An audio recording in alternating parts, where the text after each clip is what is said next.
네,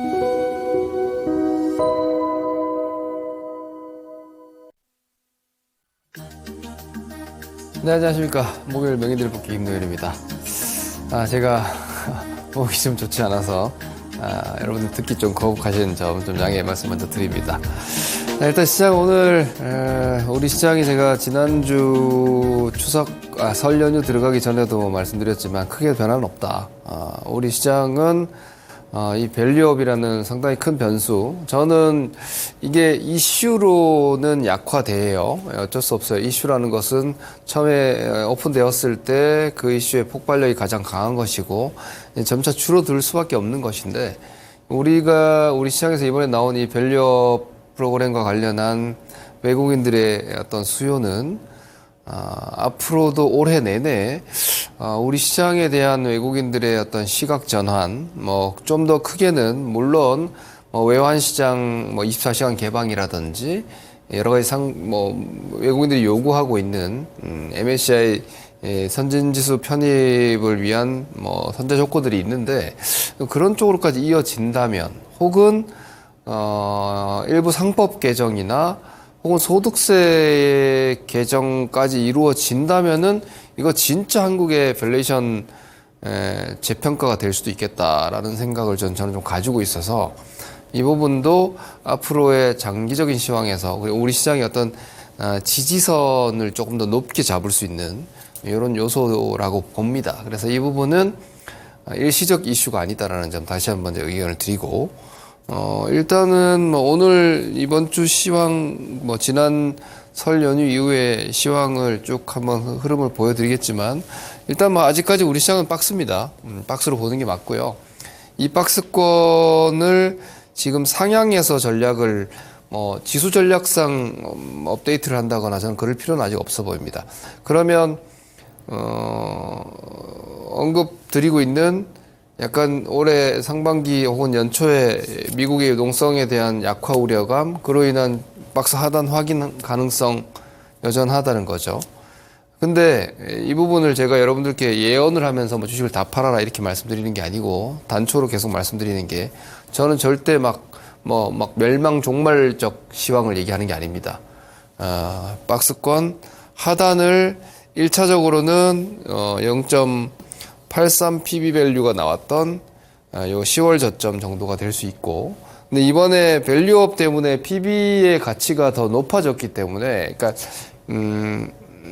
밸류에이션적으로 보면은 PBR 베이스로의 밸류를 강조했기 때문에 우리 시장이 PBR 바닥권을 형성한 게 0.83이 2270대이기 때문에 미국이 어쩌니 저쩌니 해도 이 정도를 크게 벗어나지 않는 정도예요. 제가 올해 중으로 한번 밀릴 수 있다고 하더라도. 근데 그건 우리 혼자 밀리는 건 이제는 아니고, 왜냐면 우리 시장이 혼자 슬슬 밀려 내려오고 있었잖아요. 이렇게. 그죠? 근데 여기서 밸류업 나왔고, 이 밸류업 제가 그래서 되게 크다고 말씀드리는 거예요. 이 밸류업 프로그램 때문에 우리 시장 하단 지지력이 강해지는 거예요. 그리고 또 하나는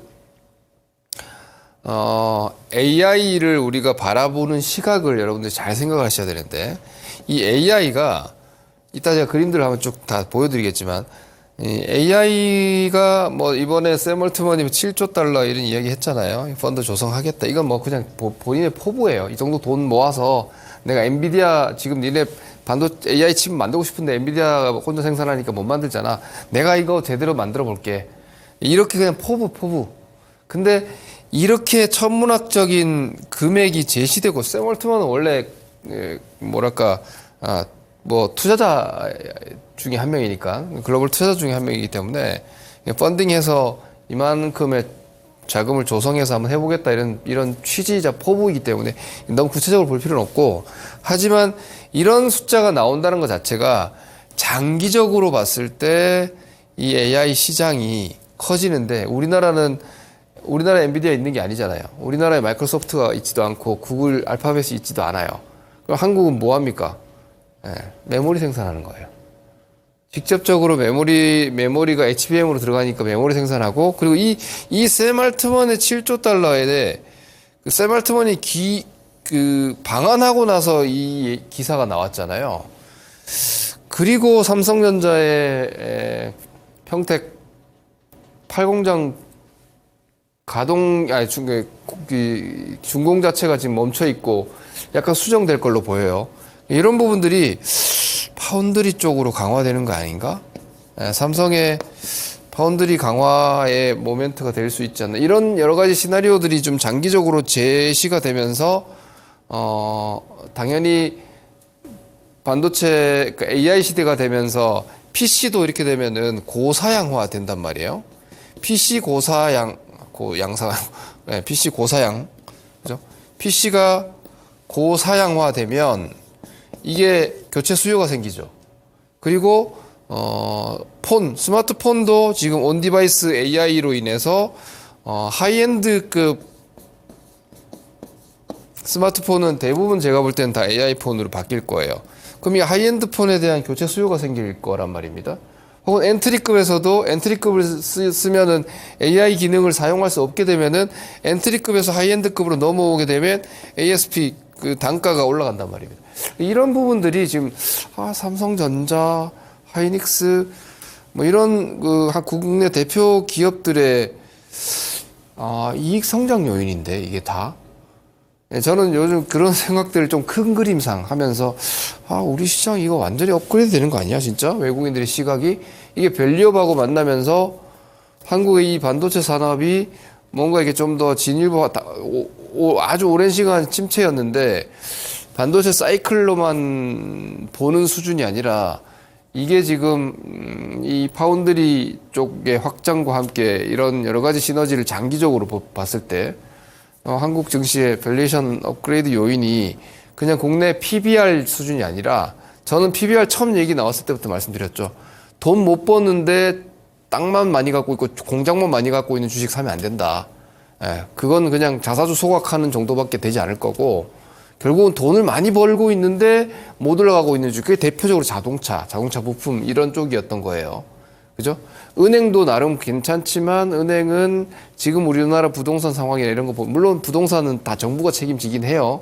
지금은 은행들이 책임지는 구조가 아니라 정부 정책 금융에서 거의 다 책임지는 구조가 돼 있기 때문에 이런 상황에서 은행을 높게 사기는 좀 그렇고 이런 부분들이 시장의 큰 흐름상에 우리가 계속 생각하고 좀 봐줘야 될 내용이에요. 오늘 일단은 제가 좀 말씀드릴 부분들이 많으니까 쭉 한번 봅시다. 자, 미국 시장은 간단하게 이렇게 볼게요. 제가 미국 시장 타이밍 틀렸어요. 그죠? 미국 시장은 제가 타이밍이 틀렸어요. 제가 생각한 것보다 더 올라갔고 아직도 버티고 있는데 근데 제가 여러분들께 전 논리로 말씀을 드리고 있습니다. BTFP가 작년도 3월 시작해서 3월 11일 날 이거 종료해요. 이거 확정입니다. 요즘 미국에서 나온 얘기가 뉴욕 커뮤니티 뱅코프 같은 경우에도 지금 상업부동산 있죠. 상업부동산 이야기가 지금 계속 나오고 있는 상황이기 때문에 이걸로 인한 미국 금융권의 불안정한 움직임 때문에 BTFP는 어차피 종료 확정인데 이거 또 다른 프로그램 나오지 않겠느냐. 구제 프로그램이.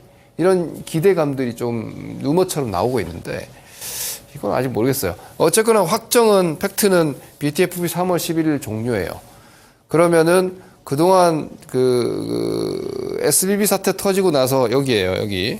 이 이후에 계속해서 늘어났던 이거는 연준의 지급준비금 총액은 이건 미국의 본원 통화라고 보시면 됩니다. 미국의 본원 통화라고 보시면 되고 이게 돈이 연준이 은행들에 계속 돈을 풀어준 겁니다. 그게 BTFP를 통해서였던 거고 그 창구가 여갈피 잔고였던 거예요. 근데 여갈피 잔고 그냥 계속 빠진 거고 그 돈 풀어서 내줘서 이게 본원 통화 계속 올라갔던 거예요.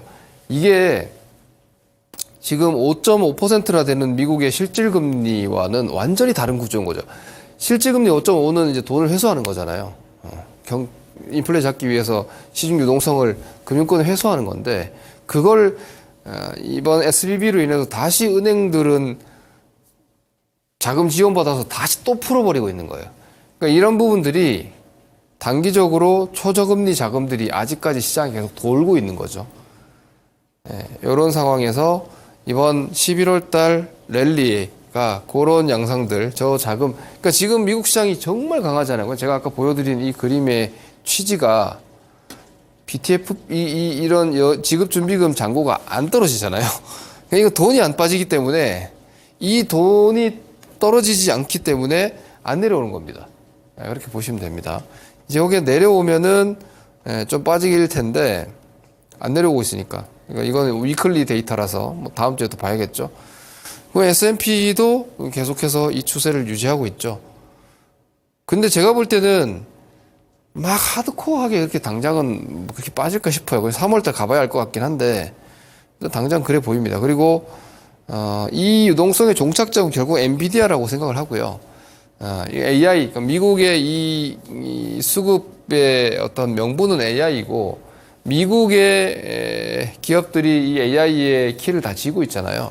그래서 엔비디아로 대표되는 AI 쪽의 광풍이 유동성의 최종 종착점이 되어 있기 때문에 엔비디아의 추세가 약화되거나 이번 시세가 1달러이 되면은 현재 미국의 이 유동성 급등세가 일단은 1달러이 되는 거예요. 그렇게 되면 아까 말씀드렸던 여러 가지 일정상의 오히려 유동성에 대한 걱정으로 프레임이 조금 바뀔 수 있을 겁니다. 그렇게 되면은 미국 시장에 대한 랠리는 마무리되고 미국이 조정이 뭐 아래쪽으로 이렇게 공간이 예를 들어서 이만큼 올라왔으니까 한 절반 정도 잡으면 엔비디아도 다시 한 600 정도까지는 기간조정 이렇게 나오겠죠. 한 20% 정도.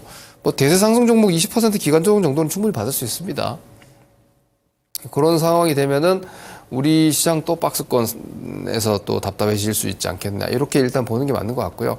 그리고 아까 말씀드렸던 상업용 부동산 발로 뉴욕 커뮤니티 뱅커프 같은 경우는 계속 막 문제되고 있고, 그리고 일본은행도 미국에서 상업부동산 쪽에 엮여서 뭐 뉴스들 나오고 있던데, 뭐 그럼에도 불구하고 IB, 그러니까 이런 쪽에서 만약 뭔가 연계되어 있는 파생 상품들이 문제가 돼서 미국 금융권의 위기성 움직임이 나온다면은 최대 IB인 골드만삭스 주가가 좀 하드코어한 하락이 나와야 돼요. 그러니까 골드만삭스가 주가가 만약에 갑자기 과격하게 막 떨어지기 시작한다, 그럼 좀 조심해야 되는 거예요. 그때는 뭔가 상황들이 우리가 모르는 일이 벌어지고 있고, 그러면 그게 해결이 돼야지 시장이 올라가는 구조가 되니까 약간 시장 전략상 약간 현금 관리를 조금 더 한다든지, 현금을 만들어 두신 분들은 뭐 천천히 기다리시면 되겠지만 안 만들어 두신 분들은 그런 신호를 좀 보고 대처를 해도 될 것 같아요. 근데 지금으로 봐서는 그러니까 미국은 지금 금융위기에 대한 트라우마가 있기 때문에 뭔가 은행권에서의 경색 흐름을 가만히 놔두진 않을 거예요, 절대로. 그래서 이런 부분들, 뭐 장기적으로 보면은 선거 지지율에 따라서 저는 제가 생각이 좀 있긴 한데, 바이든 지지율이 40 이하로 떨어지면 좀 위험하다고 생각하거든요. 바이든 지지율이 좀 너무 낮게 떨어지면 아마 미국이 움켜쥐고 있던 부실을 다 털어버릴 수가 있어요. 관료들이, 바이든 정부가, 행정부가 하는 게 아니라 그런 기득권 관료들이 뭐 어차피 재임 안 되는 거면 뭐 다음 공화당으로 정권 넘어가기 전에 지금 유동성 버블들 꽉 쥐고 있던 거 팍 놔버리면 되지. 그리고 나서 밑에서 해결하면서 가도 되기 때문에 오히려 3월 달에 이번 SBB 사태에 대해서도 그 비난이 많거든요. 정리하고 갔어야 되는 거 아니냐. 그걸 다 살려서 오다 보니까 지금 또 풍선이 더 커져서 막 미국 국채도 장기물도 금리 높아서 많이 발행 못하지. 단기물은 뭐 위원회 한도 넘어서 단기물 발행도 줄여야 되지. 재정도 지금 좀 애매한 상황이고, 연준도 갖고 있는 단기 자금 곡간들이 조금 부실해져 있고, 뭐 이러다 보니까 다음 상황이 좀 어렵게 가지 않나, 이런 걱정들도 많이 해요. 근데 아직은 그런 것들이, 미국은 진짜 위기가 되면은 그냥 돈 찍으면 되니까. 연준이 돈 찍어버리면 되니까. 달러 발행국이니까. 그래서 달러가 망하고 미국이 망할 리는 없는데, 위험에 아직까지 고강도 신호는 없어요. 그런 거에 대해 너무 걱정하실 정도까지는 아니고, 앞서 말씀드린 그냥 기술적 조정, 너무 미국 지금 밸류에이션 기준은 높거든요. 이제 조정 좀 들어가는구나 하는 신호는 일단 엔비디아, 그리고 그 조정의 강도가 좀 강해지는지 여부는 골드만삭스. 이런 걸 여러분들이 보시면은 조금 더 아마 참고가 되실 겁니다. 그 말씀드린 대로 미국 하이힐드 스프레드 같은 거 좀 전혀 문제 없이 평화롭거든요. 이런 거 보면은 뭐 괜찮은 것 같습니다. 아직까지는 막 다 짐 싸서 도망가야 되는 뭐 그런 시장은 아닙니다. 그리고 앞서 말씀드렸던 이 7조 달러 펀드 모금, 이거는 이제 샘 올트먼이 우리나라 방한도 했었고, 샘 올트먼 아시다시피 오픈 AI의 CEO이자 뭐 세계적인 투자자입니다. 그러니까 손정희 씨 같은 뭐 그런 포지션인 거죠. 천재라고 불립니다. 일론 머스크와 함께 천재로 불리고, 옛날 일론 머스크랑 같이 대담도 했고, 이런 샘 올트먼이 무려 7조 달러, 우리 돈으로 하면 9천조 원인 거죠. 9천조, 일경에 가까운 이런 돈을 조성을 해서, 이거 미국 1년 거의 뭐 예산 정도 수준인데요. 이걸로, GPU를 포함한 전력망에 투자해서 지금의 쇼티지 상황을 해결하는데 한번 나서보겠다라는 이런 취지로 삼성도 만나고 SK도 만나고 TSMC 만나고 나서 이런 내용이 나왔단 말이에요. 그러면서 우리 설 지나서 하이닉스, 삼성전자 튀었죠. 왜냐면 하이닉스가 일단 지금 HBM 쪽에 더 앞서 있으니까. 근데 이거는 지금 당장 되는 건 절대 아니고요. 그냥 뭐 그렇게 한번 해보겠다. 이건 치지예요. 포부이자 치지. 그래서 이런 거 보고 여러분들이 주식을 과하게 쫓아다니면 안 돼요. 이건 아직 조성이 다 된 것도 아니고 잘해보겠습니다. 약간 이런 수준이기 때문에. 하지만 제가 아까 말씀드렸던 숫자가 이 정도까지 나온다라는 건 이 AI 산업에 대한 이런 시장을 리드하고 있는 천재들의 생각은 훨씬 더 큰 판이다. 그러면 우리나라의 반도체 산업이 하이닉스가, 그리고 그와 관련된 장비사들 혹은 부품사들의 미래 현금 흐름이 지금보다 조금 더 클 수도 있다라는 관점에서 보면 향후에도 저는 포트폴리오 축을 이렇게 권해드리고 싶어요. 2차전지. 2차전지 여러분, 제가 지난번에도 말씀드렸지만 2차전지는 이게 바닥권이에요. 왜냐? 성장통이지 성장이 끝난 게 아니기 때문에. 향후 성장하는 산업이에요. 그리고 AI도 마찬가지예요. 앞으로 계속 AI 뭐 여러분들 지금 보고 합니까? 2차전지는 뭐 지금 보고 합니까? 똑같은 거지, 입장이. 근데 얘네들이 주가가 좋았을 땐 다 좋아 보였지만 떨어지니까 나빠 보이는 거고, 지금 AI 주가가 좋으니까 다 좋아 보이지만 이것도 현금 흐름까지 시간이 필요하기 때문에 조정 나오면 이것도 좀 안 좋아 보일 수 있어요. 하지만 AI도 어차피 장기적으로 간다라는 거죠. 이걸 인식하고 있다는 거죠. 그리고 여기에 우리 시장이 지금 플러스 알파가 생긴 게 이게 밸류업이에요. 저는 이것도 결코 간과해서는 안 된다고 봐요. 포트폴리오에서 이렇게 3개 축 정도로 놔도 될 것 같은데, 이렇게 따지면 우리 시장이 되게 구조가 라인업이 되게 탄탄해져 버렸어요. 이거 우리 시장을 너무 낮게 잡으면 안 되겠는데, 시장 하단을. 그리고 제가 지금 그래서 지금 상반기에 일단 한 3월 이후에 여러 가지 생각을 보면서 중기 시황비를 좀 바꿔야 되나 하고 고민하고 있는데, 일단 이렇게 그렇습니다. 이거 말씀드리고 다시 더 구현할게요. 자, 그리고 반도체는 뭐가 나오면 막 떠들어요. 이거는 여러분, 저는 모르겠습니다. 이게 주식 투자자는 비판적 사고를 가지고 있어야 되지만 너무 비판적이면 안 돼요. 이게 좀 어려운 게, 비판적 사고를 가지고 뭐 어떤 사안에 대해서 막 연구하고 이렇게 허점을 찾아야 돼요. 리스크를 최대한 제거하면서. 하지만 너무 비판적이면은 비관론자가 돼요. 주식 투자 비관론자는 돈 못 벌어요. 그래서 그 조율 조절을 잘 해야 되는데, 제가 약간 비판적 시각을 가지고 있는지 모르겠지만 헤게몬이라는 게 있잖아요. 저는 사실 세상에 헤게몬이라는 게 분명히 있다고 저는 생각하기 때문에 저는 그런 생각을 해봐요. 양극재라는 사업을, 물론 삼성 SDI가 에코프로랑 에코프로 EM이라는 합작사를 가지고 있긴 하지만, 이 양극재 사업을 우리나라의 삼성이 주도해서 하고 있다면 이렇게 멸시하고 박한 대우를 받을까 싶은 생각이 들어요. 오만 언론이 다 물어뜯고, 그리고 이런 상황에서 여의도 증권사들도 삼성이 양극재를 하고 있으면 과연 이렇게 강하게 막 매도 레포트 쓰고 이렇게 할 수 있을까? 그들의 제일 큰 고객인데. 그러니까 어떻게 보면 지금의 양극재 기업들은 중소업체였어요.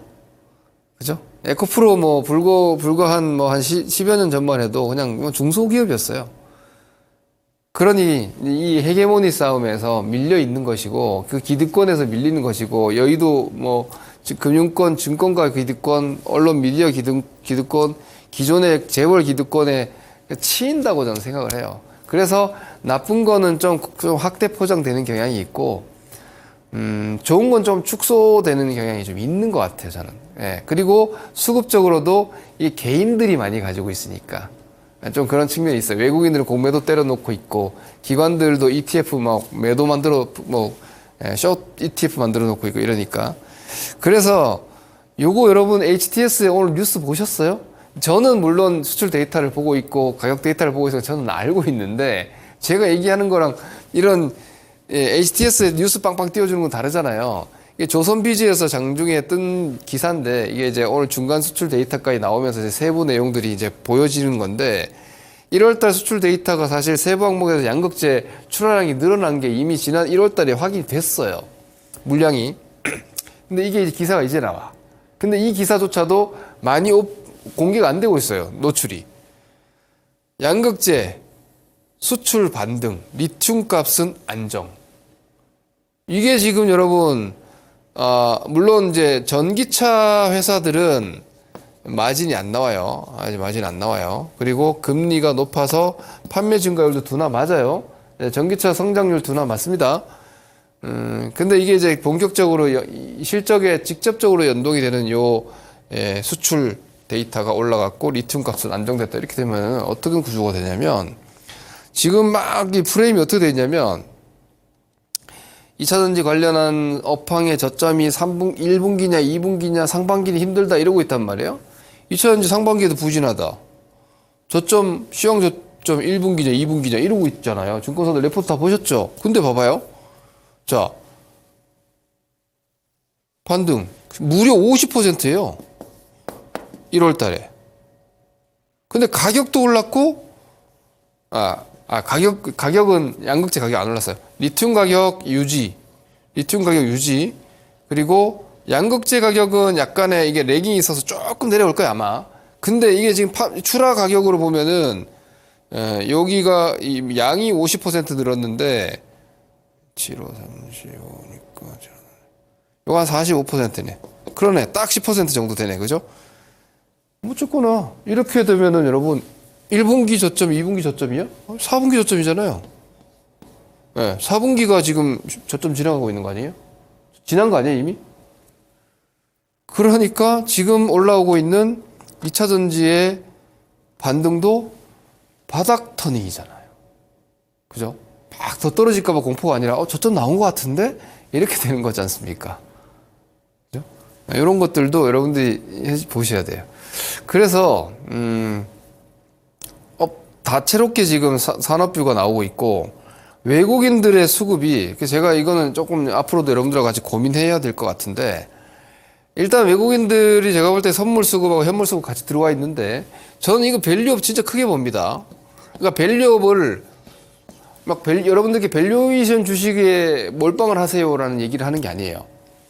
이 밸류에이션이 한국 증시에 할인 요인에서 정말 중요한 거거든요. 우리나라가 할인되고 있는 이유가 뭐 지정학적 위기 이것도 있죠.